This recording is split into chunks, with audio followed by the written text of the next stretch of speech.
Thank you. The next item of business is a debate on motion 7429 in the name of Angus Robertson on people's right to choose, respecting Scotland's democratic mandate. I would ask those members who wish to speak in the debate, please press the request to speak buttons now, and I call on Angus Robertson, Cabinet Secretary, to speak to and move the motion. Up to 11 minutes, please. Thank you, Presiding Officer. Every member here in this chamber is here today because of the trust placed in us by the people of Scotland through their votes. Votes that had consequences, votes that, thanks to our system of proportional representation, mattered and allowed people to express their choices. That, Presiding Officer, is what democracy is about, making people's choices matter. Of course, there is more to a modern European democracy than just counting up votes, but when you start to undermine that fundamental, when you seek to deny people what they have voted for, you risk undermining democracy itself. And this places obligations on those of us who win elections. We have to do our best to deliver on the mandates that we are given. But it also obliges us all, when we do not win elections, and very few of us are elected at the first time of asking, to respect the decision of the people, acknowledge the result, and accept the right of the winner to deliver the commitments that they were elected on. Not doing that, denying democracy instead, is a dangerous thing. But it is a thing that people in Scotland are becoming increasingly accustomed to. Presiding Officer, I'm going to focus in today's debate on the outcome of 3 votes, and on the question of how we, those privileged enough to be elected to this, Scotland's national parliament, can best deliver what people in Scotland voted for. And the first of these is Scotland's overwhelming vote in June 2016 to stay in the European Union. 62% of people in Scotland, a majority in every single council area, voted to remain part of the European Union. No part of Scotland voted to leave. Yet 2 years ago, Scotland was removed from the European Union against our will. So this week, instead of celebrating 50 years of EU membership, of cooperation, of multilateralism, of solidarity between nations, of economic development, of peace, we're stuck instead counting the cost of the Tories' reckless Brexit. According to the Office of Budget Responsibility, they estimate that Brexit will reduce long-run productivity by 4% compared with EU membership. This equates to a cut in public revenues in Scotland of around £3 billion every year, heaping further massive pressure on our NHS and other public services. And these statistics are stark, and they mask the human reality of the impact of Brexit. The small businesses going under because of the price of importing, the restaurants and hotels closing rooms and services because they cannot get the staff, the firms passing on to customers their increased costs, helping to fuel record levels of inflation. The academics and scientists no longer involved in world-leading research, unable to get funding to collaborate with peers in the EU, diminishing our ability to innovate, to be at the forefront of discoveries and threatening our world-class standing. The tax revenues that could be used to fund public services, now lost, and the health and social care sectors dealing with a staffing crisis while trying to rebuild from a pandemic. Brexit is harming everyone in Scotland, and there are few reasons to be optimistic. Yes, Presiding Officer, times are tough globally, and every country is suffering from the effects of a pandemic and a global energy crisis. But decades of mismanagement, compounded by the folly of Brexit, have left the UK economy utterly unprepared to weather this storm. European countries comparable to Scotland are wealthier, have lower income inequality in a moment. European countries comparable to Scotland are wealthier, they have lower income inequality, less poverty, higher social mobility, higher and often significantly higher productivity, greater research and development spending and higher business investment than the UK does. The member from the Conservative benches can perhaps explain why. To other small independent European nations, perhaps the Minister might tell this Parliament how much it costs to see a GP in Ireland and what the prevailing rate of corporation tax is in Ireland. Cabinet Secretary. I note the the member from the Conservative benches could not explain why it is that countries comparable to Scotland are so much better off. They are indeed in a position where they have flimsy arguments for the retention of the United Kingdom. Presiding officer, it gives me no pleasure, none at all, to point out that people in Scotland's decisions to remain in the EU has been vindicated. And since the Brexit referendum, of course, people in Scotland have voted in every single election for people and parties committed to reversing it. In 2017 and 2019 elections to the Westminster Parliament and in the 2021 Scottish Parliament elections, a majority of MPs and MSPs were elected on mandates to hold an independence referendum so that Scotland could apply to rejoin the EU as an independent member state. Which takes me to the second of the three votes I would like to discuss. An independence referendum was on the ballot paper in May 2021 when this Parliament was elected. Don't take my word for it. Believe the leader of the Scottish Conservatives. Because he said in the run-up to that election, I quote him, "People have to be really clear that a vote for the SNP is a vote for another independence referendum." Believe the leader of the Scottish Labour Party when he said in 2016, and I quote, "Mandates come from the electorate in an election. It should be the people of Scotland who decide when the next referendum is." Believe the SNP and Green manifestos, both of which committed to holding a referendum in the clearest possible terms. And which 72 out of 129 of us here, a clear majority in the Scottish Parliament, were elected to deliver. The parties that said, vote for me and there will be no referendum, they lost. And the parties that said, vote for me and we will give you the choice of independence, won.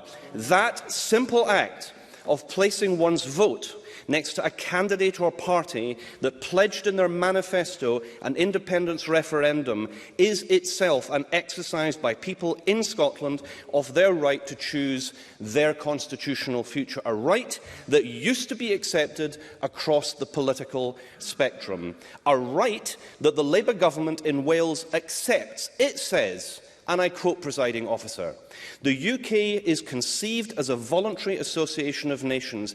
It must be open to any of its parts democratically to choose to withdraw from the Union.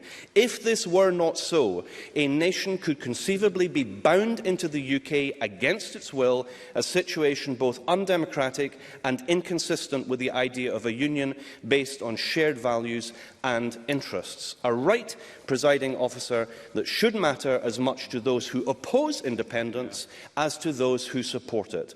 Because what is Scotland within the UK if we do not have the right to decide to leave? Trapped, stuck, however we vote. Is that the voluntary union they claim?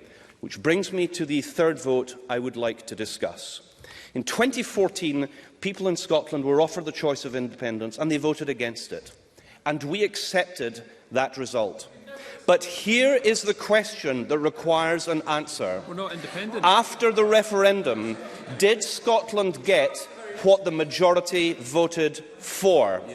People in Scotland were promised that within the UK we would benefit from the economic strength of the United Kingdom. Instead, we have suffered from years of economic mismanagement, culminating in the disastrous experiment of a failed Tory budget that cost this country billions and put the final nail in the coffin containing the UK's reputation for economic competence. The OECD predicts that the UK will be the slowest growing G20 nation over the next 2 years, apart from the sanctioned Russia.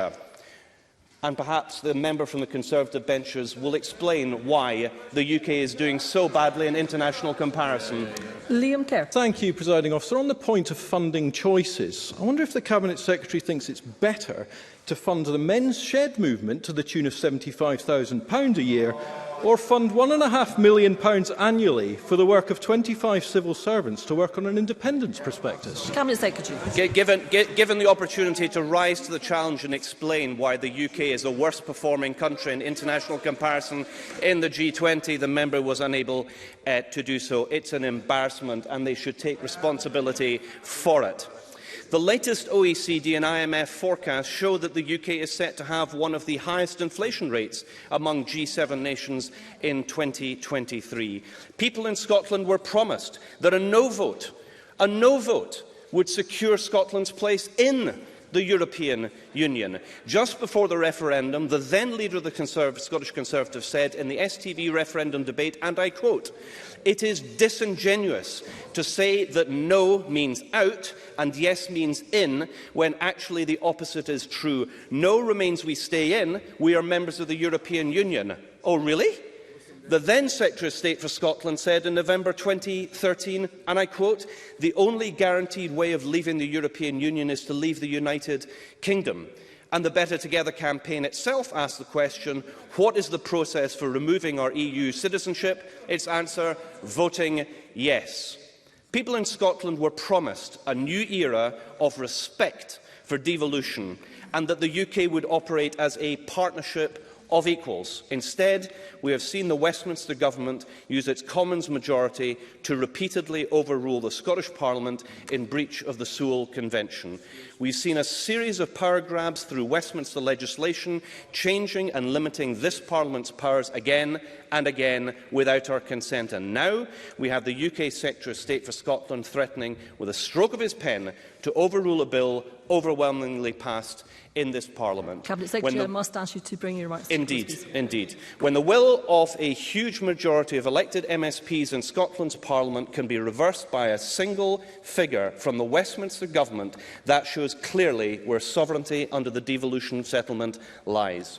Far from enhancing devolution, giving Scotland more powers and more control, this Westminster Tory government is undermining and systematically dismantling devolution.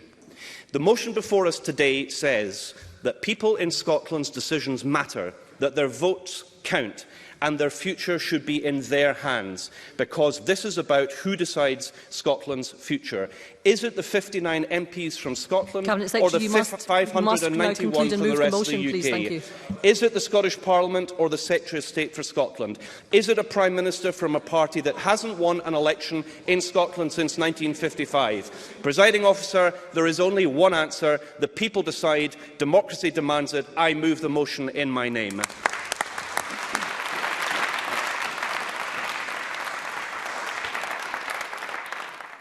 Thank you. I will allow a wee bit of latitude for other frontbenchers should they take interventions, although it's entirely a matter to them whether they do, and that is why I allowed a bit of latitude with the Cabinet Secretary. I now call on Donald Cameron to speak to and to move Amendment 7429.1. Up to 7 minutes, please, Mr Cameron. Thank you, Deputy Presiding Officer. Can I move the amendment in my name? At the beginning of a new year, there might have been an opportunity for a new approach from this government. But no, entirely predictably, they have chosen the Constitution as the subject of their first debate of 2023. We have an ongoing global cost of living crisis. We have a bitter and violent war in Europe, and we have total turmoil in our public services here in Scotland. The NHS on its knees, primary schools closed today, many secondary schools closed tomorrow, and at the top of this government's list of priorities in this chamber, another independence referendum. What on earth are they thinking? This debate is nothing short of shameful, Presiding Officer. If the passion and energy expended today was concentrated instead on health education, we would be in a much, much better place. Not least because as a matter of law, it is now unequivocally clear that this Parliament does not have the power to legislate for a referendum on Scottish independence. The Supreme Court's judgment in November was unambiguous. With that in mind, it begs the question as to why we are here once again debating this issue. It may be that the SNP needs to give its hardcore supporters some red meat to keep them happy. It may be that this government has completely ran out of new ideas on how to deliver for the people of Scotland. It may be that the only thing the SNP wants to talk about is the Constitution because it has failed so monumentally elsewhere. Let's take the NHS as one obvious example. Parliament heard earlier today from the Cabinet Secretary, but only after pressure from these benches and others, to address the state of the NHS. And a statement by a minister falls woefully short of a proper and rigorous debate of the issues here in this chamber. Let me dwell on those failures for a moment, because this is what we should be debating. On Sunday, comments from the Deputy Chair of the BMA said that patient safety was now at risk every day in A&E departments in Scotland, an NHS facing an unprecedented crisis. Dr Ian Kennedy, the BMA Chair, this morning on BBC Scotland, the NHS in Scotland is broken. Members telling me they're exhausted, burnt out, considering their futures, many parts of the NHS collapsing. So we have no doubt that the NHS in Scotland, in its current form, is unsustainable. Yes. Julie Martin. I'm delighted to talk about health. Would Donald Cameron concede that Brexit has been a real problem for the NHS in Scotland, if not the UK? And that's one of the reasons we need a democratic right to decide to go back into the EU as an independent state. Donald Cameron. The problems in our NHS in Scotland began long before the vote for Brexit in 2016. She knows that. The NHS in Scotland is broken. Stark words from one of our most senior doctors, despite repeated warnings that a winter crisis was looming. Doctors and nurses weren't impressed by the measures announced yesterday. This is what we should be debating. Let me give one concrete example. Last week, we know that bed occupancy rates in hospitals were over 95%. That's 10% over the 85% rate, which is seen as the maximum figure before patients are put at risk. That kind of occupancy rate is not sustainable in providing the safe and effective care that patients need on a daily basis. That's what the BMA said. And they're right. And if the SNP focused more on supporting the NHS and fixing the long-standing problems that exist there, rather than obsessing over independence, then perhaps some of these issues could have been addressed. And I make no apology for focusing on these matters, because it isn't just the NHS where SNP ministers have lost focus. In education, Deputy Presiding Officer, we know there are 900 fewer teachers than when the SNP came to power, and that the attainment gap between the least and most deprived is wider than it was 5 years ago. We know that police numbers in Scotland are at their lowest level since 2008, and that violent crime has risen to its highest level since Nicola Sturgeon became First Minister. And we know that in transport, this SNP government has presided over the botched nationalisation of Ferguson Marine. The delay of 2 ferries could run into £200 million over budget, with island communities suffering as a result. Failure after failure after failure, and all because this government has only one real priority. And a Salvation poll published on Monday stated that only 8% of people feel the Scottish Government should prioritise an independence referendum. Just 8%. So turning to what the Cabinet Secretary's motion says, if the SNP were honest about listening to and respecting the wishes of the people of Scotland, then they would appreciate that Scotland expressed its view barely 8 years ago in the referendum that the UK government agreed to in 2014. A referendum that countless members on the SNP benches called a once-in-a-lifetime referendum. Even the Cabinet Secretary called it the opportunity of a lifetime. Well, given that opportunity, the people of Scotland voted decisively to keep Scotland in our United Kingdom and rejected independence. And we and others have always respected that outcome. The SNP and the Greens have never accepted it. And that's why the way in which this debate is being framed today is utterly ludicrous and indeed hypocritical. So to conclude, Deputy Presiding Officer, the SNP Green government's obsession with agitating for a referendum that nobody wants is actually harming our public services. The government has taken its eye off the ball for too long, and people across Scotland are noticing. They are seeing the crisis unfold in our NHS. They are seeing standards falling in education and the attainment gap widening. They are seeing increasingly poor performances in public transport. And they are seeing, Deputy Presiding Officer, a government which has its head in the sand when it should be addressing the real and pressing needs of the people of Scotland, and it is an abject disgrace. Thank you. Thank you. I now call on Sarah Boyack to speak to and move Amendment 7429.3. Up to 6 minutes, please, Ms Boyack. Thank you very much, Presiding Officer. So this is a disappointment, this debate, but it is not a surprise in terms of the priorities of this SNP Green government. And if you look at what's happened over the last few weeks, over the festive period, we had severe weather which caused significant disruption for many parts of Scotland, put massive pressures on resilience services, and in the run-up, if you will respect my right to actually respond to your opening remarks, Cabinet Secretary, just give me a couple of seconds. The point I'm making, which is absolutely clear in our amendment, is this is the wrong choice for our first debate this year. We should be focusing on the NHS. In the run-up to New Year, doctors in the NHS Greater Glasgow and Clyde pleaded with the Health Board to declare a major incident, while NHS Grampian issued an appeal for all staff to come in.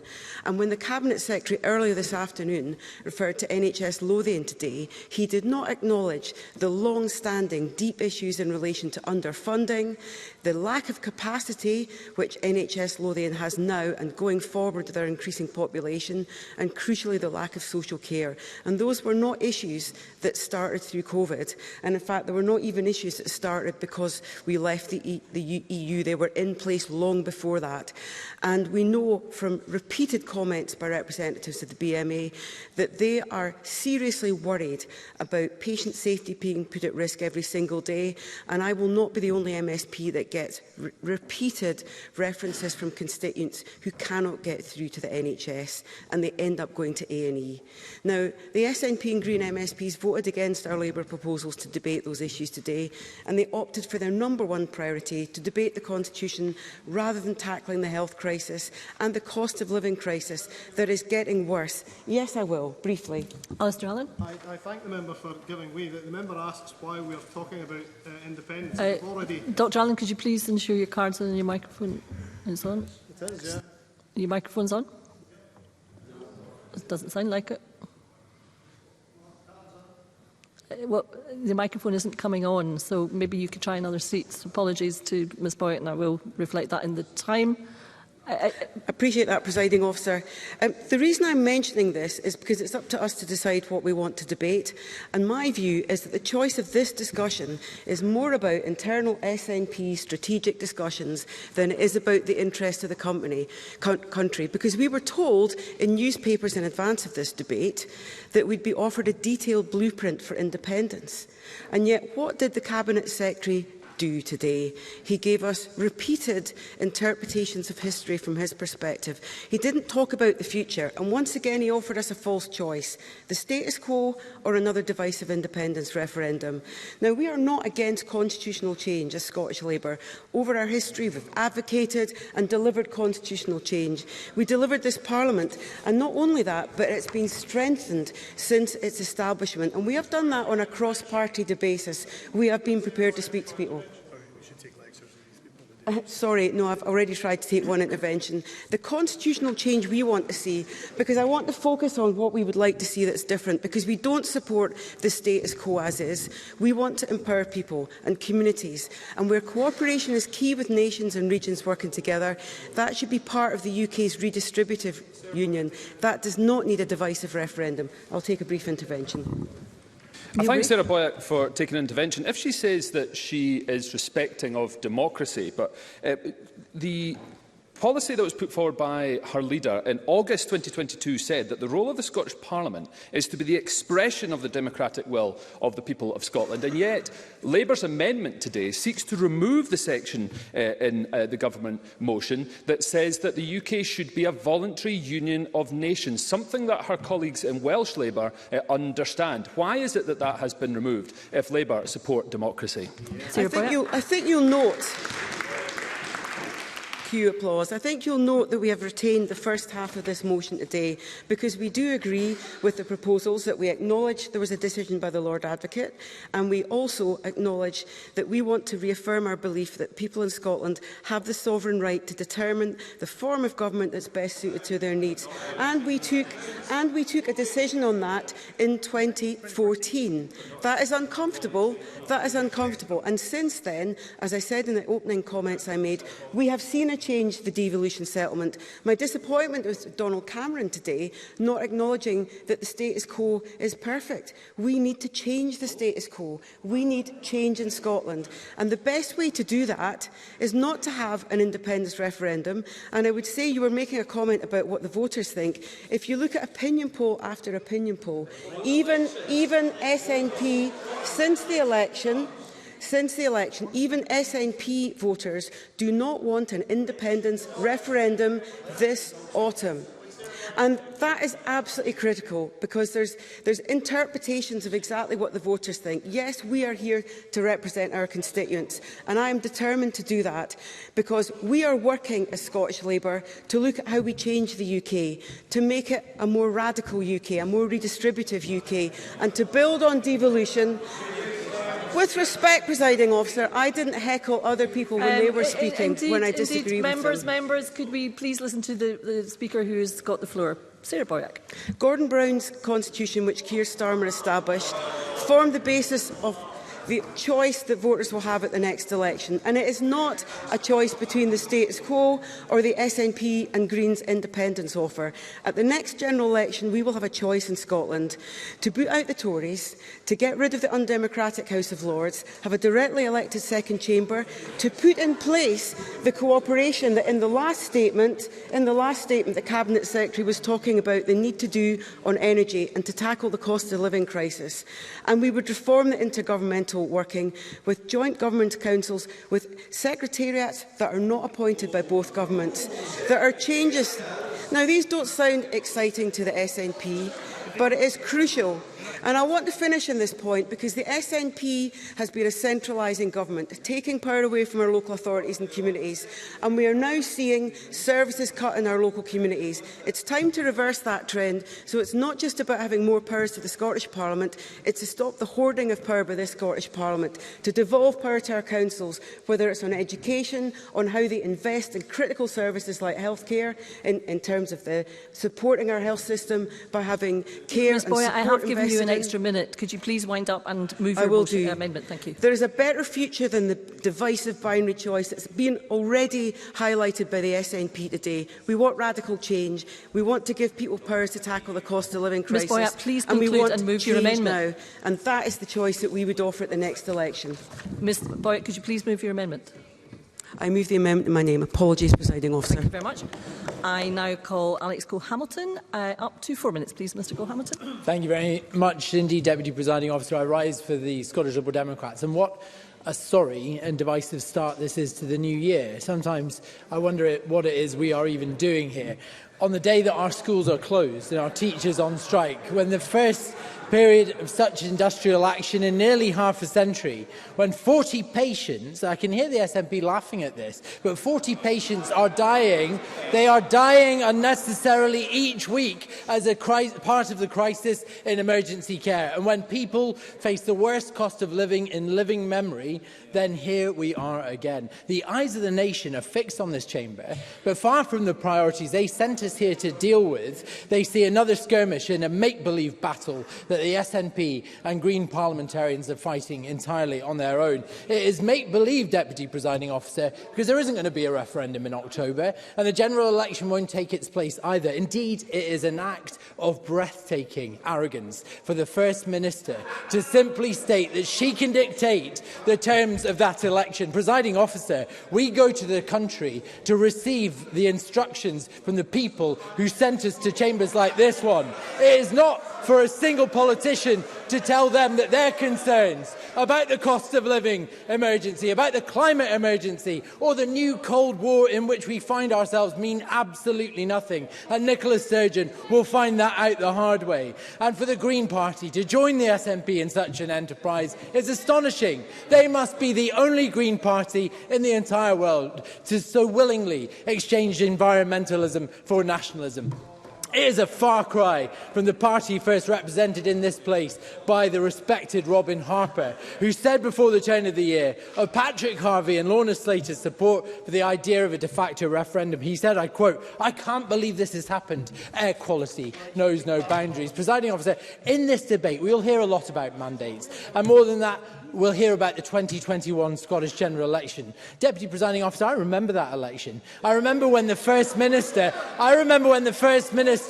told people who liked her leadership but didn't want another referendum that they could still vote for her with confidence. I remember when she pivoted back to being the continuity candidate to see us through the pandemic when the polls shifted against independence. And I remember the 25,500 West Edinburgh residents who sent me to this place to oppose another referendum. Theirs, Presiding Officer, theirs is the only mandate that I recognise. All this debate does is allow SNP and Green ministers to distract attention from their singular failure to get to grips with the issues that really matter to people in their day-to-day lives. Knock anybody's door on any given day and ask them what they care about, and they'll tell you. It's whether their sister can access life-saving cancer care, whether their elderly parents are getting the social care that they need. They care about whether their children are receiving an education, or whether they can afford to turn on their heating. Mr Cole-Hamilton, can you resume your seat?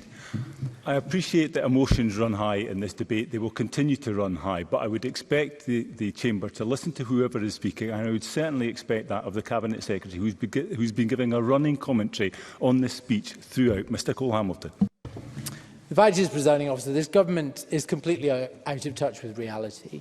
They should be using every waking hour in this chamber to clear down NHS waiting times and reduce the crippling cost of living emergency. The government could have chosen, I don't have time, the government could have chosen anything this afternoon, anything at all, but they chose this at a time when this country is looking to us for unified determination on the many problems they face. The government are desperate to reheat this dying argument, and it is a dying argument. You can see that in the language that they use and the way they conduct themselves in this chamber. The Cabinet Secretary refers to us as those who don't agree with the second referendum as democracy deniers. Presiding Officer, these are pages straight out of the Donald Trump playbook. They are ones used by populist identity nationalists the world over. It is my hope and my expectation that their movement will suffer the same fate as his. Deputy Presiding Officer, the Cabinet Secretary spoke extensively about winners. Well, I was elected to oppose a referendum with more votes than any other candidate in the history of the Scottish Parliament. The people of West Edinburgh had the right to choose, and they chose me. They put their trust in me to do my job. I will not let them down. It is time that the Scottish Government did theirs. Thank you, Mr Cole-Hamilton. We now move to the open debate. I call first Christine Graham to be followed by Sharon Dowie. Ms Graham, around 4 minutes, please. Thank you very much, Deputy Presiding Officer. Over the decades, successive UK governments have used every trick in the book to block the Scottish people's right to determine democratically their future.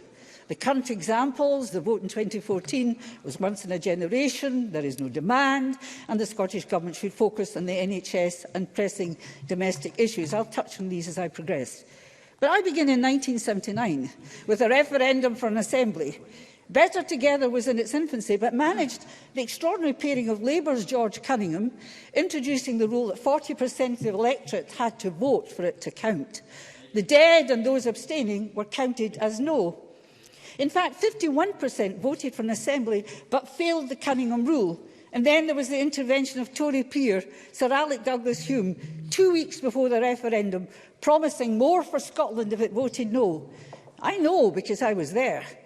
We were also too small, too poor and contradictory because of oil. We were too greedy. All this and still a yes vote prevailed against the background of a winter of discontent. Fast forward 20 years and Tory Labour, otherwise known as Better Together, has formalised its partnership and Project Fear is revisited. One of the main planks of the No campaign was that a yes vote would throw us out of the EU. And of course, Labour's Gordon Brown's vow, vote no, and Labour would enhance devolution. Ring any bells? Despite all of that, Scotland voted 45% for independence. 24 years since Parliament came into being, in 1999, the SNP MSPs were in minority. We now have 64 and 8 Green MSPs, all standing openly for independence. A majority. The Unionists have 57. At Westminster, there are 6 Tory MPs, 4 Liberal Democrats, 1 Labour, 45 SNP. Yet Westminster blocks even a referendum because, according to it, there's no democratic mandate. Well, if ballot box results don't count, what does? Brexit. What a democratic affront that while 62% in Scotland voted Remain, that's from Shetland to the borders, we're out. There was no 40% rule then. The argument that the Scottish Government should focus on current pressing domestic issues, which it's doing, is the very reason why the need for independence is pressing. Economic mismanagement from successive UK governments, squandering the oil and gas revenues. Norway saved trillions in the Bank of UK plc, just a huge international overdraft. Brown's bank collapse, Trussonomics. Result, the UK has the highest inflation of the G7, leading to the right pay demands we see today. Just in the dark days of 1979, now is the very time when Scotland needs independence. And now I turn to the Supreme Court ruling, which only ruled on the limitations of the Scotland Act. I ask you to read McCormick against the Lord Advocate Obiter, where the Lord President Cooper said, I hope I get time, the principle of unlimited sovereignty of Parliament is a distinctively English principle which has no counterpart in Scottish constitutional law. I have difficulty seeing why it should have been supposed that the new Parliament of Great Britain must inherit all the peculiar characteristics of the English Parliament, but none of the Scottish Parliament, as if all that happened in 1707 was that the Scottish representatives were admitted to the Parliament of England. That is not what was done. In Scotland, the people are sovereign. Charles is King of Scots, not Scotland. Ask the people, therefore, if they want Scotland to be independent. Give them that referendum, and the reason you're blocking it is because they say, yes, we want to be independent. I now call Sharon Dowie to be followed by Emma Roddick for up to 4 minutes. Ms Dowie. Thank you, Presiding Officer. Today, the SNP have once again chosen to put independence above all the urgent matters that this Parliament should focus on. I'm receiving emails from constituents who are worried about their children's education, safety in the streets, and they are extremely worried about the current state of the NHS. There are much more pressing issues to be debated, like Scotland's health service, which is at breaking point. Thousands of people can't get in to see a GP. They can't get screened for major illnesses. They can't get an ambulance. They're waiting hours at A&E departments. They can't get cancer treatment on time. The crisis is overwhelming our NHS. It is risking people's lives every day. I was contacted by a constituent whose 80-year-old uncle fell on New Year's Eve. She suspected that he had broken his shoulder. She called 999 at 9 p.m. She called again at 9:55 p.m, 11:21 p.m, 2:30 a.m, 4:34 a.m, 6:30 a.m and 8:14 a.m. 7 times she had to phone 999 while her 80-year-old uncle lay there in agony, stuck on a cold conservatory floor. It certainly wasn't a happy new year. 12.5 hours after the first call, an ambulance finally arrived. My constituent said the ambulance crews were brilliant, but we are disgusted at what our uncle has been put through. On reaching the hospital, Her uncle was found to have broken his neck and shoulder in 2 places. Presiding officer, this is happening all over Scotland. Frontline workers are doing their best. They're going to huge efforts to keep people safe. They're focused on doing their jobs for our benefit. Because if you're a nurse, you don't get to ignore a patient and do what you want. If you're a firefighter, you don't get to ignore a burning building and do something else. And if you're a police officer, you don't get to ignore a crime because you've got other priorities. But if you're an SNP politician, apparently there's no need to focus on the day job. Today, they are ignoring their duty to the public. They are ignoring the people's priorities. They are talking about another referendum instead of focusing on what really matters. Today, SNP members are showing how out of touch they are with the real world. They've become detached from reality. They have crisis after crisis to tackle and umpteen problems that need sorting. I'll take an intervention if somebody wants to explain to my constituent why we're focusing on independence and why we're not focusing on the NHS. So you're going to answer that question? Alistair Allen. Well, I thank the member. Are you giving way? I thank the member for giving way. She's asking why we're talking about independence. Well, I merely ask her if she I merely ask her.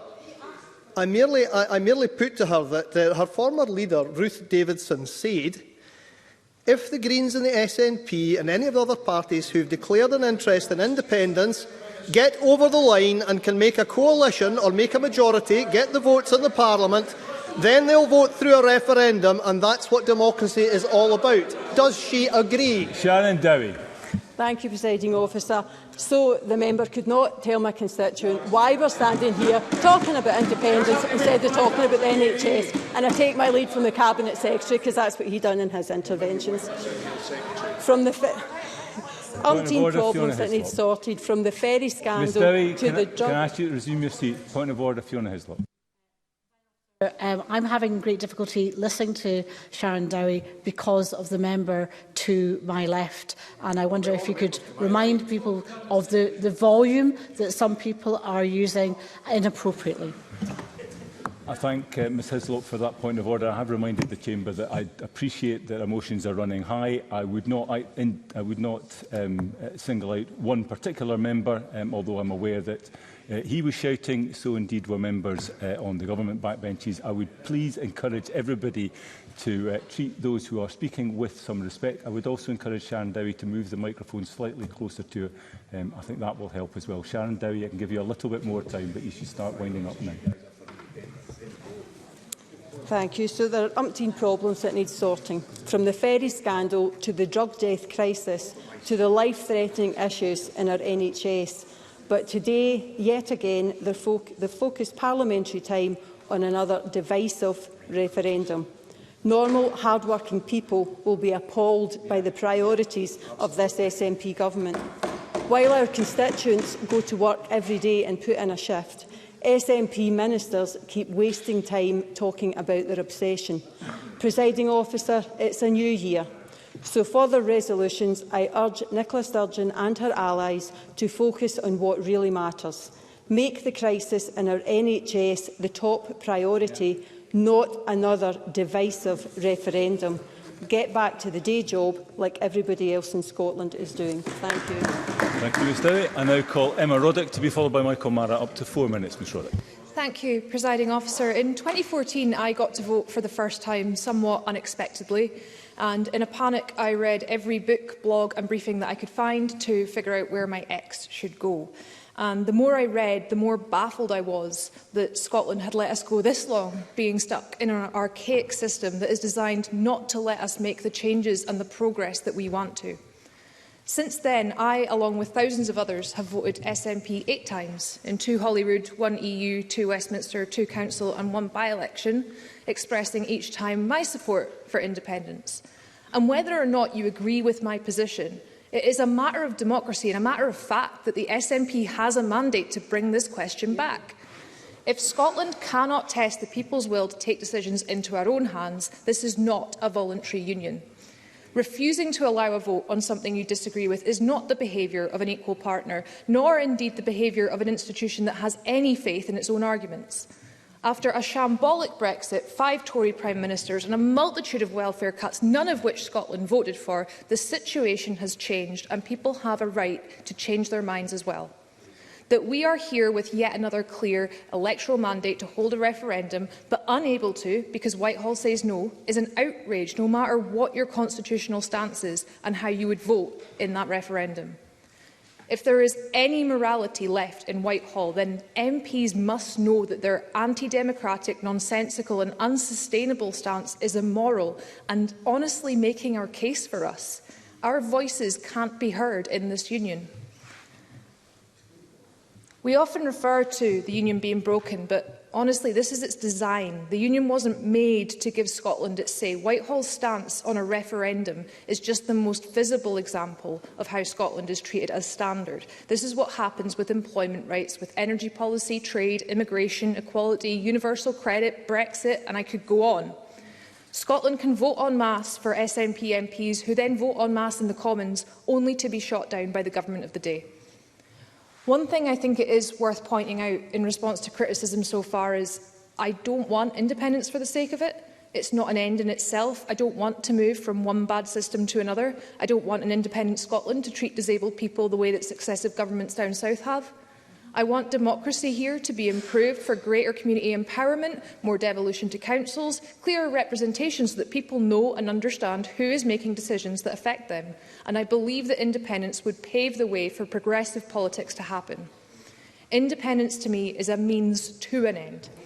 And in the Highlands and Islands, Whitehall has utterly failed to even begin to replace the EU funding for rural affairs and economic development that we previously enjoyed, leaving us worse off to the tune of nearly £20 million.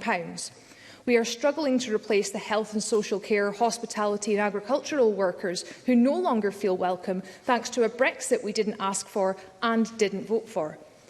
Social Security Scotland provides a massive demonstration of how we can do better and be more progressive than Westminster in redistributing wealth and supporting people rather than judging, stigmatising and gatekeeping. With universal credit still being reserved, the contrast is stark to anyone who is so much as glancing at the two systems. Presiding Officer, we don't just have a mandate to deliver an independence referendum. Frankly, at this point, we have a moral duty to, for the sake of democracy and for the sake of the Scottish people. Thank you. Thank you, Ms Rowlett. I now call Michael Mara to be followed by Michelle Thompson. Up to 4 minutes, Mr Mara. Thank you, Presiding Officer. We debate the nationalist motion today with schools closed across Scotland in the first national teachers' strike in 40 years. The last offer sanctioned by this government was 7 weeks ago. Our NHS, by the First Minister's account, is in an unprecedented crisis. And this debate is not the priority of people across the North East or across the whole of Scotland. Of course, favouring independence is a perfectly honourable thing to do. And I understand why many Scots, in the face of chaotic incompetence of both their governments, think that any change might be worth it. So let's be clear. There is change coming to Scotland if we choose to vote for it. We can have a more just country without losing our currency, our defence, our markets and a significant share of our budget. We should and can have common cause beyond borders and see our neighbour's child as our own, that all of our ends be bettered together. What is abundantly clear to me, as an observer, only an observer, is that those honourable folk who favour independence have been sorely failed by their leadership. Despite the Cabinet Secretary's rhetoric, there is a route to the destination that they seek. Build a case through honest deliberation and careful compromise to allow the prosecution of the argument. Build a coalition of those seeking change. Build a consensus, a settled will of the Scottish people. Make it overwhelming. That is how the case for devolution was made and how it was won. No one can seriously suggest that since 2014, Presiding Officer, that work has been done by those in the positions to do it. So how about proving the case through the successful use of the powers of devolution? Now, that's not my idea. Once upon a time, it was the SNP's strategy of he whose name shall not be spoken. But what a sorrowful disaster that has been. Our precious NHS in chaos, our schools closed, our universities steadily losing their lead, the worst drugs death record in the developed world, 5 times as bad as the rest of the UK under the same drug laws. Long-term sclerotic growth, now recession. Crumbling infrastructure, ferries that do not sail, islands locked off from the economy, our national language under imminent threat. And I will in 1 second, an overwhelming feeling, everywhere you go, that nothing is working as it should. Certainly. Ross Greer. I'm grateful to Mr Mara for the intervention. I accept that if the Labour Party win the next UK general election, they'll have a mandate for their constitutional reforms. Why does he think then that if our side of this constitutional debate repeatedly win elections, we are somehow lacking a mandate to implement our own constitutional reforms? Michael Mara. I've already set out the means by which that case can be won and it can be prosecuted. It has been done before and it can be done again if you have the will and the ability to do it. Build your case, persuade people and win the politics. That's how devolution was won and the way by which you can pursue it. Instead, Parliament is invited to participate in the grand pretence that this ruling from the Supreme Court was somehow shocking and unexpected.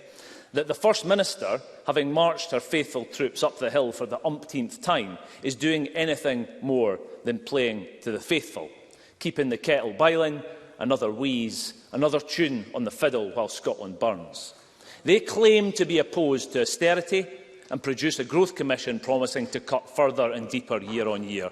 They write social justice reports backing progressive taxation and then run in election after election on the promise of tax freezes for the middle and upper classes. Always protecting power for the party rather than exercising that power for the people. No thank you. There is a majority. No thank you, sir. There is a majority for change in this country.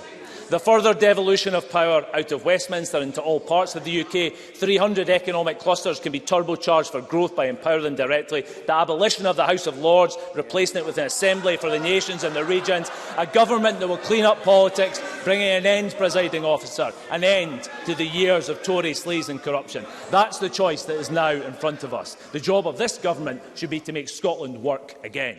Thank you, Mr Mara. I now call Michelle Thompson to be followed by Ross Greer. Up to 4 minutes, Ms Thompson. Thank you, Presiding Officer. It gives me great pleasure to speak in this debate and add my voice to the just and democratic cause of Scottish independence. This is a belief I've held all my life. Independence is normal. Presiding Officer, I can taste how close it is, which is precisely why the unionists in this place get so incoherently angry. The UK is a failing state. Historically, no other state has been so dependent upon imperialism. It's created a culture and a contemporary state characterised by what Tom Nairn called a tribal state of formidable complacency. We can see and hear this tribal complacency on a daily basis. However bad things are, we are told, they could only be worse by doing something different. The UK's very own version of insanity. The entire post-colonial history of the UK is one of consistent decline and democratic failure, with Brexit being the most recent example and eloquently highlighted by the Cabinet Secretary in his remarks. As Oliver Bullard put it in his recent book, the UK has become a mere butler to the world with facilitation of corruption, replacing the exploitation of empire. The indignation that's shown when example upon example of successful smaller independent states are mentioned is symptomatic not only of UK complacency, but also betrays a failure of belief in the Scottish people regarding what is possible. This, for me, is a great divide. I choose to believe in what is possible. I choose to believe in the Scottish people, and I choose to believe, like many other small and medium-sized countries, accepting the responsibility and also the agency that will come with independence will be both liberating and enabling. We are now left in the ludicrous position that those devoted to the declining UK state no matter the cost to Scotland, cannot state what the democratic route to independence is for the Scottish people. At the same time as we rightly support the independence of other nations, we're expected to believe that a gathering of mainly English MPs in Westminster should have a permanent veto on Scottish democracy. It's absurd and it's fundamentally anti-democratic. The enduring characteristic of the Scottish independence movement is its commitment to using democratic means. But there are multiple democratic pathways to independence, as the history of the United Nations testifies. There is no statute in international law, nor in any UN Charter, that gives any state the untrammelled right to deny a nation a democratic route to independence.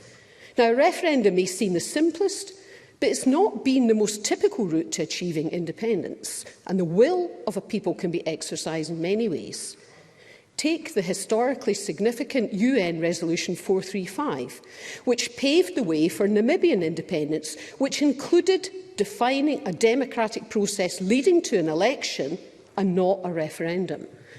Part of that process involved the use of a UN Transition Assistance Group, and perhaps the Cabinet Secretary might wish to consider the Scottish Government taking the initiative to appoint its own Transition Assistance Group, drawing on appropriate expertise beyond Scotland. Presiding Officer, independence is coming, and the democratic voice of the people of Scotland will not be denied. Thank you. Thank you, Ms Thompson. I now call Ross Greer to be followed by Jackson Carlow. Up to 4 minutes, Mr Greer. Thank you, Presiding Officer. 5 parties were elected to this Parliament at the last election.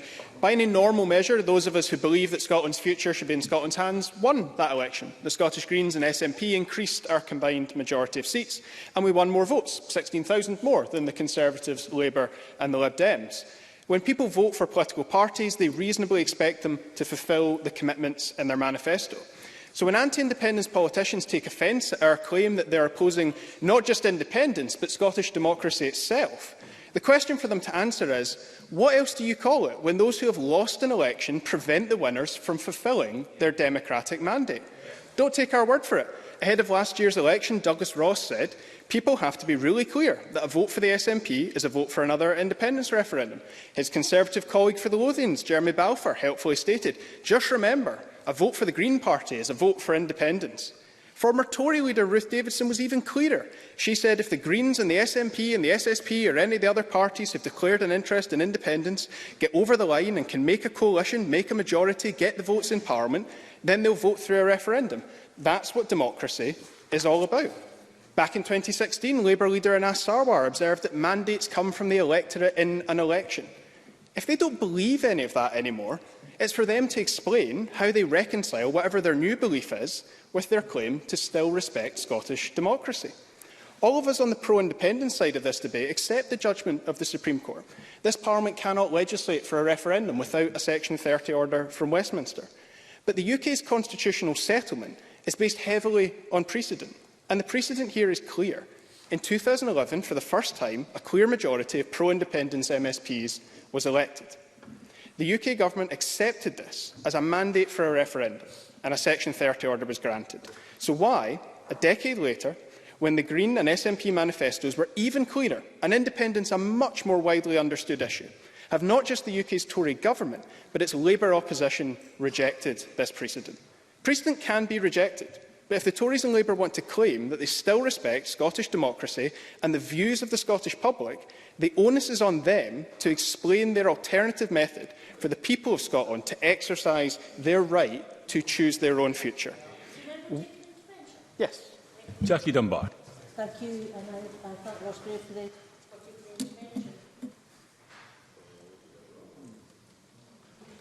my apologies, Presiding Officer, not like me.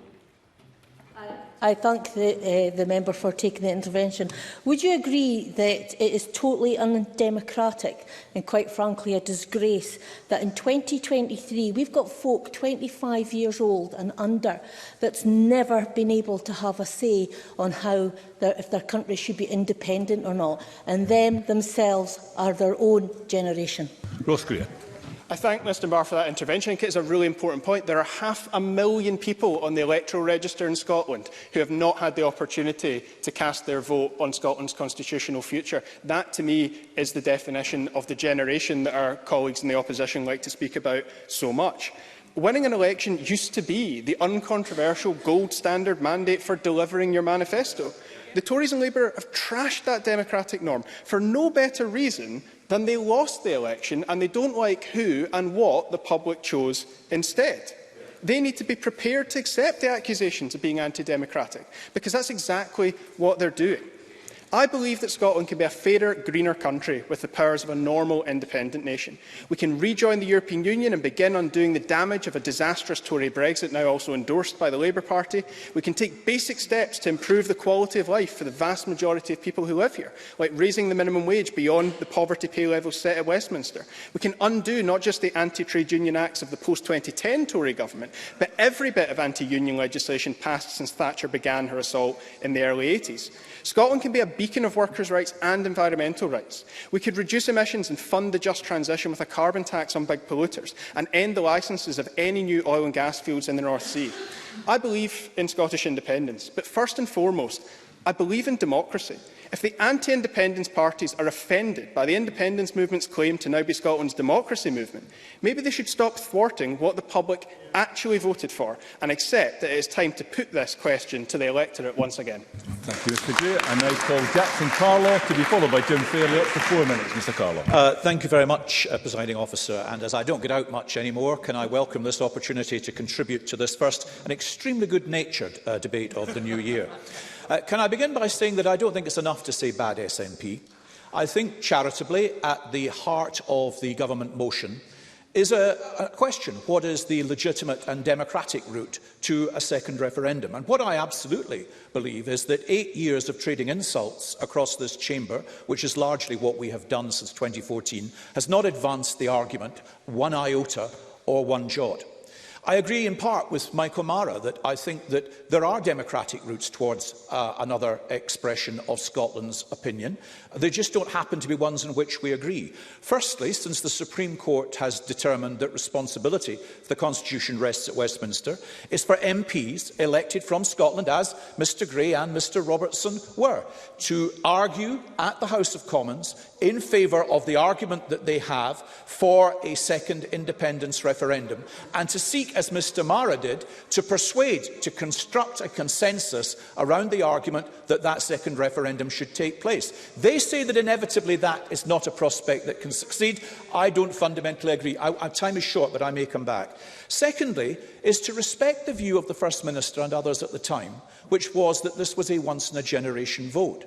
You know, there has never in the 8 years since, has there been a discussion as to what a generation is, a negotiation as to what, in this chamber, we could agree a generation might be. It is typically in print argued to be between 20 and 30 years, 25 years typically. It's said that there are 3 or 4 generations in any 100 years.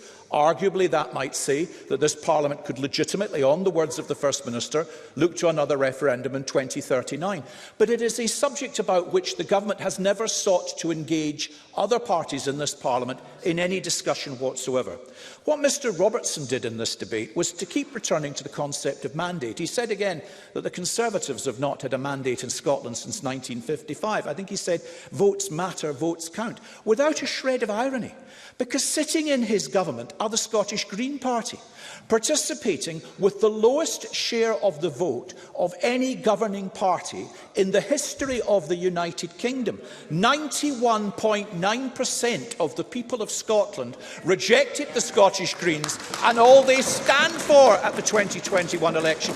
It was even, I will in a second, it was even worse in my West of Scotland region, where my Eastwood seat sits, because there Mr Greer, who disports himself now quite obviously as the self-ordained minister-in-waiting, was rejected by 92.9% of the people of Scotland. What mandate does that man have to stand up and boast that he's imposing green policy on the people of Scotland? Deputy First Minister. Deputy First Minister. I'm grateful to Jackson Carlaw for giving me. Can I just point out the irony of his attack on the Butte House agreement between the SNP and the Greens, coming from a Conservative who was prepared to usher in austerity into the United Kingdom with the accompaniment of the Liberal Democrats, and only the accompaniment of the Liberal Democrats, who are roundly rejected across the United Kingdom. Can I just point out the absurdity of the argument which characterises what Jackson Carlos put into us this afternoon? I think the Deputy First Minister, if he checks the voting record, will find that the Liberal Democrats had something like 25% of the vote when that coalition was formed. However, there is a route through as from the Supreme Court for a negotiation in the House of Commons, or to return, in the meantime, to accept the responsibility of this Parliament. Between 2011 and 2016, when I spoke on health, agreed and offered to take the National Health Service off the football pitch, to try and work together to find a consensus around how we might proceed. Alec Neil, in fact, as Health Secretary, even convened meetings between all other parties. All of that was set aside when the 2015 election came about. But if the health service is struggling in England under the Conservatives, in Wales under the Labour Party, in Scotland under the SNP, by what conceit does any one party think they can say, we and we alone can now offer a solution to the crisis which is now evolving on health? Would it not be far better to listen to people like Wes Streeting, who I read an article on in Interest at the weekend, who talked about a working partnership with the private sector, a new model for GP primary care, to those who have talked about reopening the Nightingale wards as places where early discharge patients could go to free up space within our NHS, to listen to GPs like our own Sandesh Gulhani? Would it not be far better for us to work in concert to seek to try and find a solution, rather than simply individually firing forward ideas which everybody else then shoots down? The NHS carries on, workers do so in despair, but there is no political solution whatsoever. Finally, Deputy Presiding Officer, can I say this? Does this Parliament have a future based on the model envisaged for it by its creators and pioneers? That was for this Parliament to evolve the greatest possible consensus on issues that we possibly could. Bludgeoning ourselves on the divisive issue of independence is setting aside all the work we could do on these priorities for Scotland. You need to resume your seat. Jim Fairley, to be followed by Martin Whitfield. Up to 4 minutes, please. Thank you, Presiding Officer. The Scots, being a historic nation with a proud past, and as a nation they have an undoubted right to national self-determination. They should determine on independence. Should they determine on independence, no English party or politician would stand in their way, however much we might regret their departure. The words of Margaret Thatcher. Perhaps Rishi Sunak might reflect on this principle from one of his heroes. After all, he believes in mandates, and I know that he does, because Reuters reported on the 15th December 2019 that during his Andrew Marr interview as Deputy Finance Minister, he said, "The overriding mandate we have from this election result is to get Brexit done. We will leave the EU in a matter of weeks." That irony surely cannot be lost to those benches. But let's turn to our colleagues on this side of the chamber here. The most powerful Scottish party for decades, who used to weigh their votes rather than count them because they were so dominant. Yet here they are, scrapping for every single vote they can muster as a result of their utter betrayal of their traditional vote, which has left them languishing in a lowly third place of Scottish politics. And yet they still have learned nothing, as Sarah Boyack has just mentioned. Keir Starmer helped launch their latest reincarnation of a federal solution to the problems of the UK. And on the 5th of December last year, he was asked by Glenn Campbell if he had the courage in Scotland to test those ideas against independence. His answer? "We have been absolutely transparent and clear about this. Those are the recommendations. We will put those missions before the electorate, and if we are elected into power, we will have a mandate to carry it out." And that's it right there, Presiding Officer. That is why Labour are finished in Scotland, because their leaders over generations believe the only mandates that are delivered by an English majority carry any value or weight. And the Scottish vote is nothing more than a means to bolster their position without the need to deliver what the people demand. And what the people have demanded them to deliver is the right to choose our constitutional future.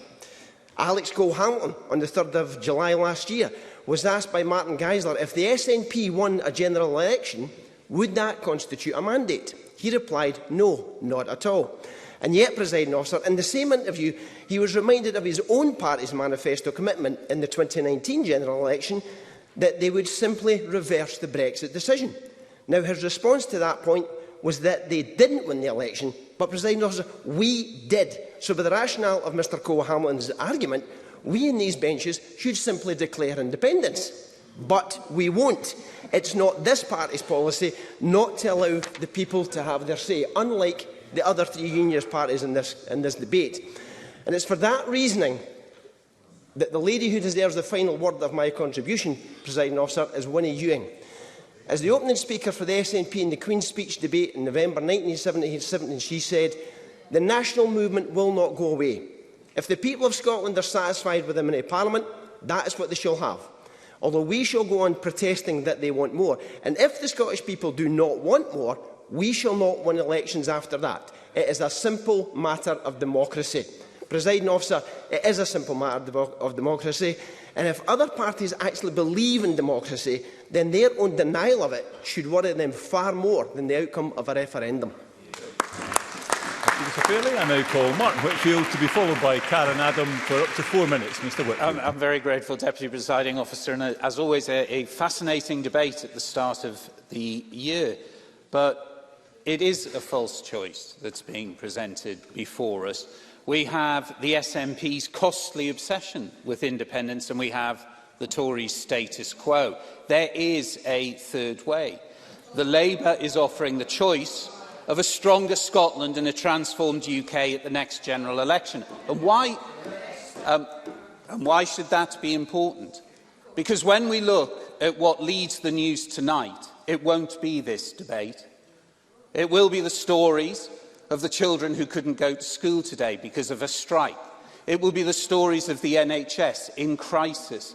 Our beloved NHS that everyone across this chamber, or every party across this chamber at various times, has said is so important. And the NHS is. We've already heard stories of people waiting hours and hours for ambulances, waiting in accident and emergency.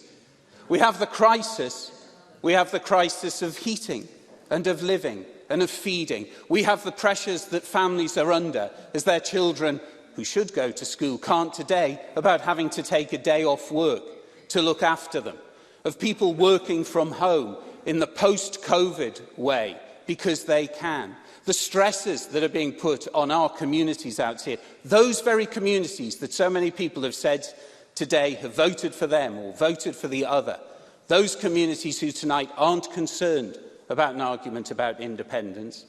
They're concerned about how they're going to put food on the table for their families and what's going to happen at the weekend and what's going to happen going forward should one of their children fall ill and have to try and get to a hospital. And that is the reality for people not just in Scotland, but in England, but in Wales and in Ireland, and indeed across Europe to many different levels. We are facing crisis upon crisis.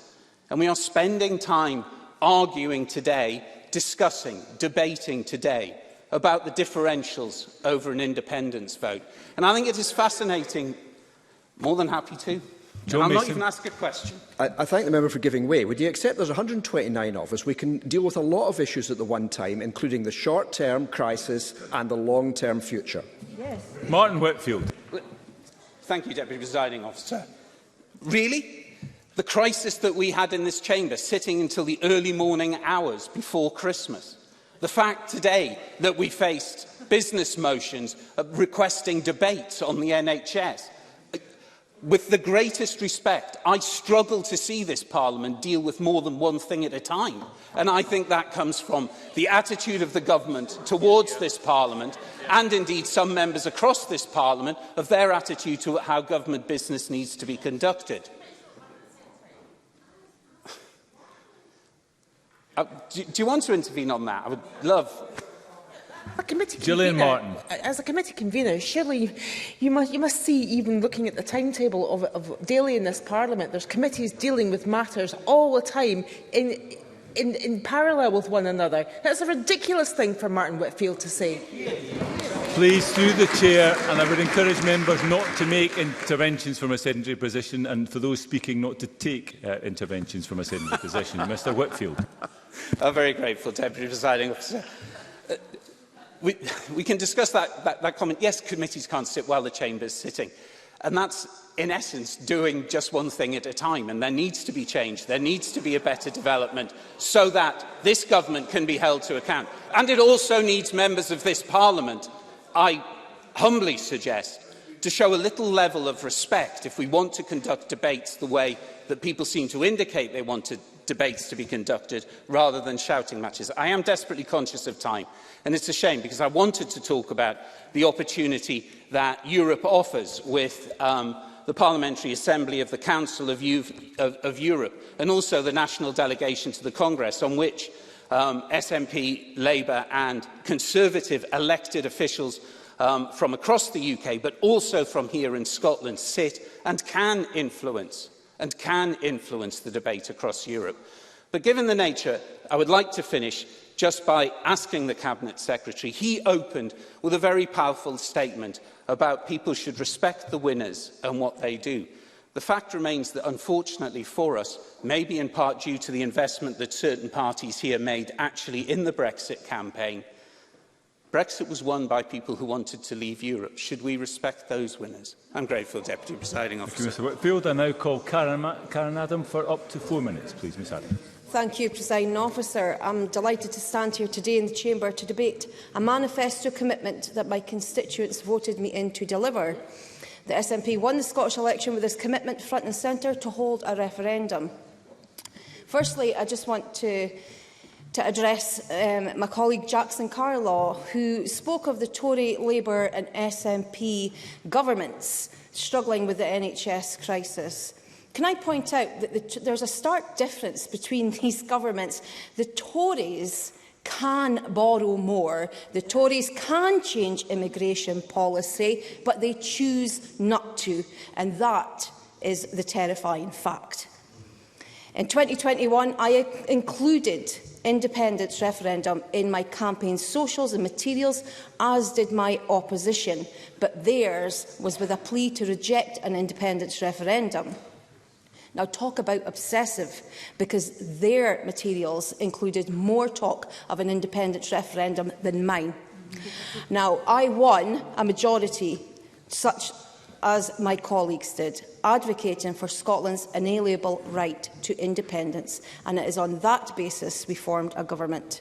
Now, there may be cries from the opposition benches to halt or stall a referendum using a myriad of excuses, but of course we know from experience that many of these excuses to stay put in this toxic and declining union are actually the very reasons to leave it. At the very least, reasons which highlight the need for the Scottish people to be presented with the option, should Scotland be an independent country. People don't just deserve what they vote for, they have a right to it, and certainly within the parliamentary term which they voted it in. Presiding Officer, the choices I am here to make come from the people, were decided on by the people, and should be carried out by us on behalf of the people. The Unionist parties had their chance to convince the nation and they failed. They have a right to present their case to oppose independence, but they have no mandate to remove the choice. It is undemocratic and a shameful dismissal of the mark on the ballot paper that got us all here. What exactly would that be telling the people of Scotland? That ultimately it doesn't matter what they vote for because politicians in Westminster can overrule it? The Supreme Court judgment laid it bare for the world to see that this union is not consensual nor democratic, and it's something which could concern us all immensely. How dare politicians that Scotland did not vote for tell us what we can and cannot do? The patronising remarks I hear, I just can't bear. It's condescending to tell the electorate that what they voted for might not be what they need. It's pompous, it's arrogant, it's rude and it's belittling. Do they really think it's their place to tell the people what they want? We're here to give the people of Scotland what they want and what they elected us to do. We can listen to the cries of decisions of elections past, but that is a Scotland and indeed a UK that is no longer recognisable. We have been through the ringer, and much of it is self-inflicted by ideological party politics. We gave the Union a chance, and now we are reaping what was sown, and it is rotten. Brexit and a fishing sector sold out, labour shortages and red tape that could wrap the globe thrice. To the British nationalists in this chamber today, I plead, have some integrity and be bold. Stop standing in the way of democracy and be brave in your convictions. If you're that sure that they are worthy of support, then put it to the people and ask them. It's them who pay our wages. It is them that gifted us this honour. Democracy isn't just for those who agree with you. That is something else entirely. In closing, Presiding Officer, I look forward to the people choosing a fairer, richer, cleaner, more equal and outward-looking country, one which isn't constrained and stripped of all its parts in some UK scrap heap. I fully support this motion and look forward with high hopes. Thank you. Thank you, Ms Adam. We now move to closing speeches. I call first Paul O'Kane for up to 6 minutes. Mr O'Kane. Thank you, Deputy Presiding Officer. We return to Parliament today with our NHS in a humanitarian crisis. The Deputy Chair of the BMA Scotland has described hospitals across Scotland as not safe for patients. 4,977 patients are waiting more than 8 hours in our A&E departments, the worst on record ever. 2,506 patients waiting more than 12 hours in an A&E department, the worst on record ever. It is a new year, as we've heard from many colleagues across the chamber, but we begin with an old and tired argument. Instead of beginning 2023 with a relentless focus on the crisis facing health and social care in this country, the first debate in this Parliament is to discuss the Constitution. All of this to distract from the reality of an NHS which has been pushed to the brink in Scotland 15 years in the making with this government, with a Health Secretary who has failed to show leadership and intervene to avert the current crisis. A Health Secretary who has lost all credibility. Frontline health and care workers, patients and the public have no confidence in Humza Yousaf's ability to deal with the crisis engulfing our NHS. And yet that is not the debate we are having today. What does that say? What does that say to our constituents waiting for hospital treatment, struggling to see their GP or lying on a hospital trolley in A&E? I have found today's debate unedifying, as outside of this place our NHS is on its knees, and I do not know how our hard-working health and social care staff what they will be thinking as they look at the debate today in this place. Presiding Officer, throughout the debate from SNP and Green members, they have been keen to assert what Scotland needs and Scotland wants. They have spoken of mandates and their mandate. And yet, I could paper the walls of Bute House and St Andrews House with all of the broken promises of this government. Part of the mandate on which they were elected, on ferries, on free bikes, on school meals, on a nationalised energy company, on student debt, on the council tax, and the list goes on and on. Because only one thing matters for this government when it comes to delivery. Isn't that the case, Presiding Officer? And let's think about the reality of what the people of Scotland want. We had polling this week that revealed that more than two-thirds of Scots think that the Scottish Government could be and should be doing more with existing powers to address the cost of living crisis. The reality is that the key priority issues for Scots are the cost of living crisis, our jobs and our NHS. Indeed, 61% of Scots believe that the Scottish Government are failing on the NHS. And today has been another example of an inadequate response to that crisis by this government. When asked to list what the Scottish Government should prioritise, Scottish people have been clear. Those top three issues, the NHS, the rising cost of living and exorbitant energy bills. And just 8% of Scots said that independence should be a priority for this government. It is no surprise to anyone in this chamber that the Scottish National Party want independence, or indeed now the Greens for that matter, who seem to have forsaken all else in terms of their policy agenda. However, it is telling that this government continues to pursue an agenda with an evangelical zeal, despite the desire of the vast majority of Scots, including a majority of people who would consider supporting independence, stating that it is the wrong priority at the wrong time. It is clear, Presiding Officer, that people in Scotland want to see change. That is clear. Across Scotland, communities are being let down by both of their governments. They are being let down by an arrogant and reckless Tory government in Westminster and an incompetent SNP Green coalition who are more interested in pursuing this debate today than talking about the failings in our NHS and doing something about it. Two parties who are locked in a codependent relationship of grudge and grievance. Well, Presiding Officer, Scotland deserves so much better than that, so much better than the divisive debate we see consistently played out on the constitutional settlement. And I think my colleague Michael Mara articulated this most powerfully today in what I believe was an excellent speech. Because, Presiding Officer, people do want a better form of politics than what we have seen here today in the Chamber. People want a politics that serves the national interest, that brings people together and that seeks to solve our collective challenges together. And it is only the Labour Party which has the energy, the ambition and the ideas to radically reshape our democratic settlement and empower communities in Scotland and across the UK. And the howls of derision from the SNP benches show that they are afraid of a Labour government being elected at the UK level, because in practice, a UK government will abolish the antiquated House of Lords, replacing it with an elected assembly of the nations and regions. They don't want to hear this. They don't want to hear it. Mr O'Kane, please resume your seat. We have listened to most of the speakers in the latter half of this debate with respect. Okay, you can disagree with what the Speaker is saying without trying to drown them out. Mr O'Kane, I would encourage you to bring your remarks to a close. Well, I mean, they don't want to hear it, but I have as much right and a democratic mandate to stand here and make these points as anyone else in this chamber. So let us be clear in coming to a close, as I am now in my final seconds. Changing our UK and changing Scotland within it, that is the change that this party choose.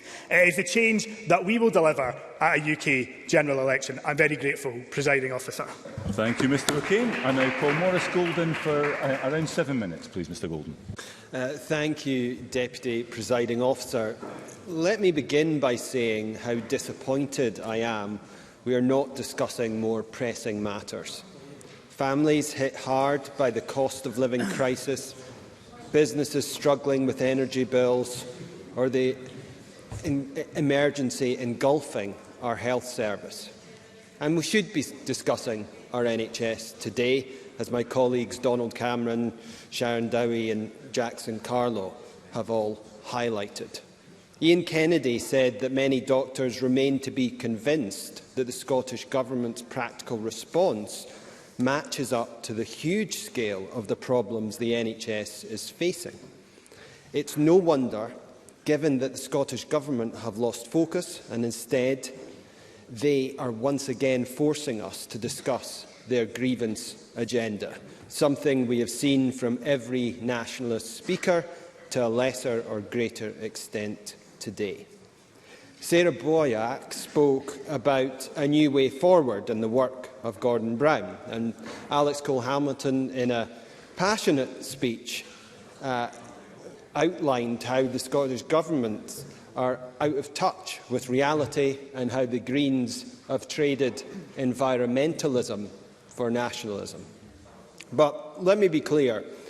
I believe in democracy, that Scotland has the right to decide on its future, but the question of independence has been settled and the will of the people must be respected. I think going forward there is much that Jackson Carlow can offer this Parliament and indeed Scotland with regards to the way forward. But the obvious question is, why do the SNP keep ignoring the referendum we had in 2014? Alistair Allen. Alistair Allen. I thank the member for giving way, and he reflected on the fact that Jackson Carlow had indicated the way forward. As I recall, Jackson Carlow said that the way forward was through making these arguments at Westminster. Does the member acknowledge that for the last few elections, the overwhelming number of people, majority of people that Scotland has sent to Westminster have been of my point of view and not his, and will he not come to acknowledge that at some point? Yes. Maurice Golden. I think the point that the Nationalists are struggling with is that if a councillor at a local government election has it in his or her manifesto that they will increase income tax, they cannot do it because the institution to which they serve doesn't have the power to do so. The referendum in 2014 was free and fair. That saw Scotland vote. I'd like to make some progress. That saw Scotland vote decisively to remain part of the United Kingdom, and that, according to the SNP at the time, removed the question of independence for at least a generation. So why won't the SNP respect the Members, result? Excuse me, Mr Golden. Could members give Mr Golden the respect of listening while he's speaking? Please continue. Thank you, Presiding Officer. So why won't the SNP respect the result of that referendum? Let me give you the answer. It's because they lost. They've never been able to accept that, so they want to keep running referendums until they get the answer they like. It makes their talk of democracy, mandates and respecting the will of the people so horribly hollow. Such is the SNP's intent to overturn the 2014 decision, they even took to the courts trying to force through another referendum, wasting more than £250,000 of taxpayers' money before the Supreme Court unanimously ruled against them. Let's be clear here. The Scottish people don't want another referendum anytime soon. An Ipsos Mori poll last month found that just 35% of people supported a referendum in 2023. Thwarted by the courts and with the public opinion against them, the SNP now want to turn the next general election into a de facto referendum. The absurdity of the idea should be obvious to everyone. As the constitutional politics expert Professor James Mitchell explained, there is no such thing as a de facto referendum. It's not for a political party to dictate the terms of an election. Presiding Officer, the case for independence has never been strong. The SNP have no credible answer for why Scotland should leave the most successful political union in history. A union that benefits Scotland enormously, from the £12 billion union dividend that allows Scotland to spend more on vital public services to the hundreds of millions being directly invested in local communities, from the shipbuilding jobs on the Clyde to the vast quantities of trade that flow freely between Scotland and the rest of the UK. Let's also remember that during the pandemic, the UK government protected almost 1 million Scottish workers and nearly 100,000 Scottish businesses. It was an enormous show of support for Scotland, both demonstrating the value of the Union and also that we are at our best when we are united. The people of Scotland understand that, which is why poll after poll has shown the majority of Scots want to remain part of the United Kingdom. Do I have time, Presiding Officer? Stephanie Callaghan. I thank the member for taking the intervention. He's mentioned democracy, mandates, will of the people, and he's told us that the Scottish Government is out of touch. Does he really mean that the Scottish people are out of touch because they're the ones who voted for a referendum? Maurice Golden. Well, not according to your leader, Nicola Sturgeon, who said that a vote for the SNP in 2021 was not a vote for independence. Perfectly clear. Incidentally, that's the same First Minister that says she detests hundreds of thousands of Scots, which is, in my view, a deplorable act from First Minister of Scotland. The First Minister takes hardship facing families and tries to make it about independence, saying the cost of living crisis highlights, and I quote, the pressing need for independence. With this obsession for independence above all else, is it any wonder so much has gone wrong under this SNP Green government? Education going backwards in international rankings, the worst drugs death rate in Europe, the worst A&E waiting times on record, an embarrassing approach to tackling climate change, and so many more failures. The debate today, Presiding Officer, has been a wasted opportunity to tackle those issues. The Scottish Government must stop acting like a pressure group for independence and more like the government it's supposed to be. Thank you. I call on Neil Gray to wind up to 9 minutes, Minister.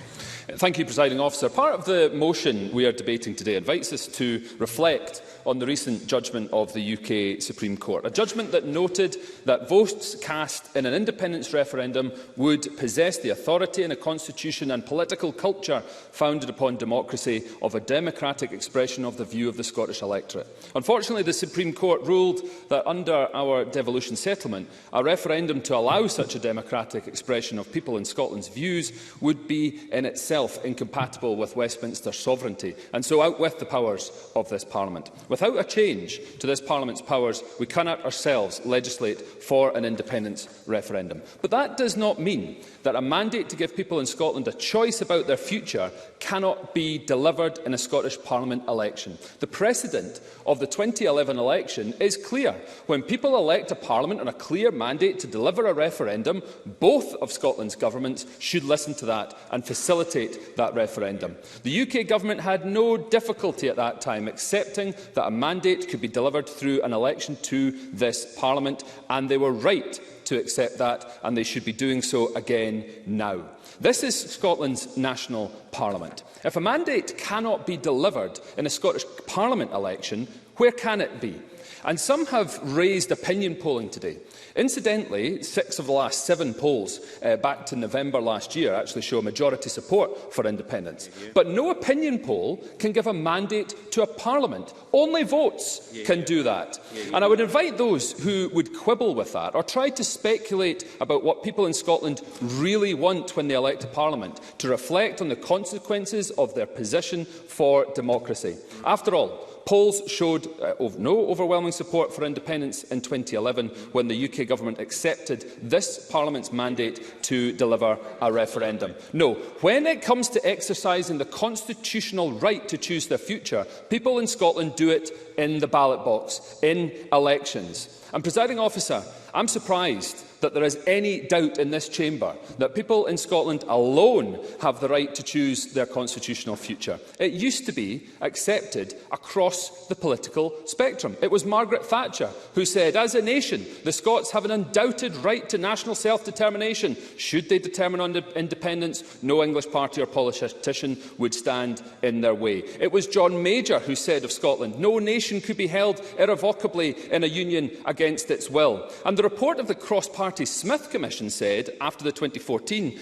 referendum, that nothing in this report prevents Scotland becoming an independent country in the future should the people of Scotland so choose. It was the 1989 Claim of Right, again endorsed in votes of both Westminster and Scottish Parliaments on a cross-party basis, which affirmed the sovereign right of the Scottish people to determine the form of government best suited to their needs. None of these quotes, not even from those Conservative and Unionist Prime Ministers, describes a right to choose as long as Westminster agrees.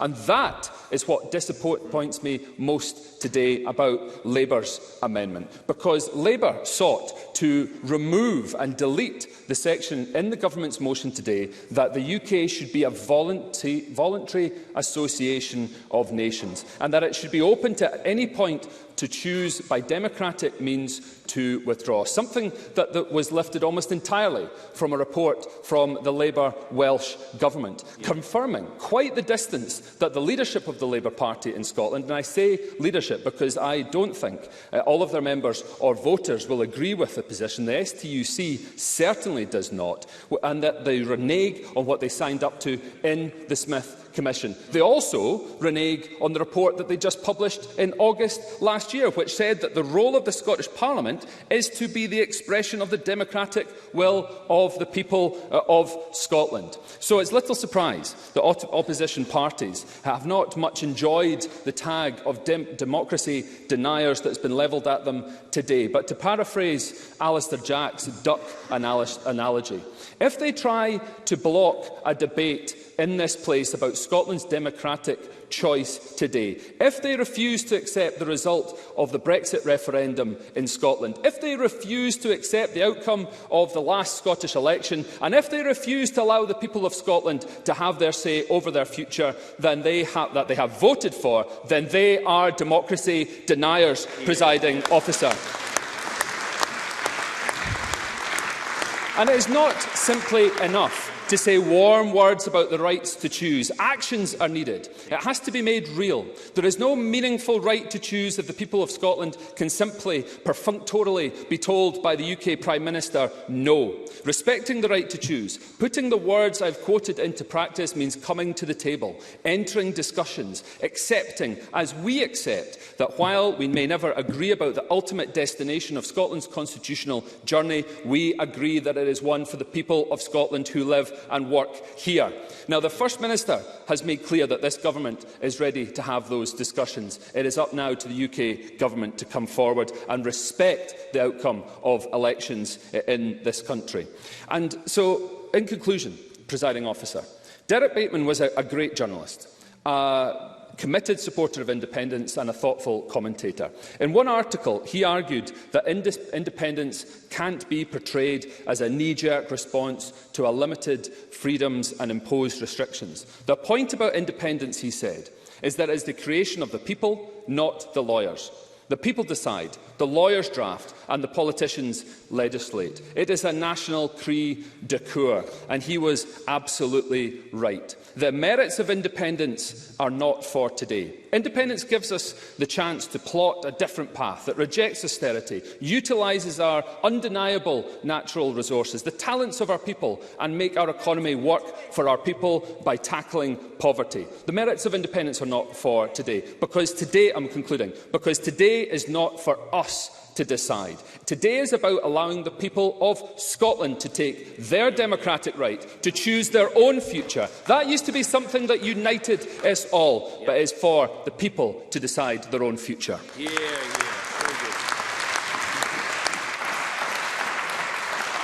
Thank you.